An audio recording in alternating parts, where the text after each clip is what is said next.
Treguesi i ndjesisë ekonomike shënon një rritje të lehtë gjatë muajit mars, duke reflektuar një përmirësim të kufizuar të klimës së përgjithshme ekonomike në vend. Sipas të dhënave më të fundit nga Banka e Shqipërisë, ky tregues u rrit me rreth 0.6%, gjë e cila tregon për nivele të qëndrueshme mbi mesataren historike. Shtysa kryesore për këtë zhvillim erdhi nga sektori i tregtisë, i cili regjistroi një përmirësim të ndjeshëm të besimit.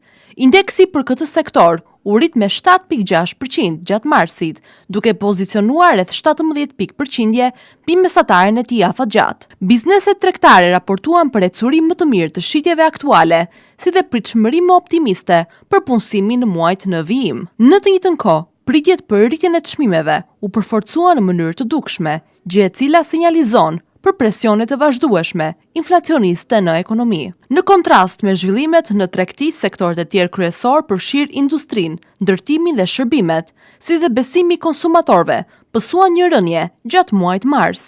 Megjithatë, edhe këta tregues vijojnë të qëndrojnë mbi nivelet e tyre historike, duke siguruar për një qëndrueshmëri relative të aktivitetit ekonomik, pavarësisht luhatjeve mujore.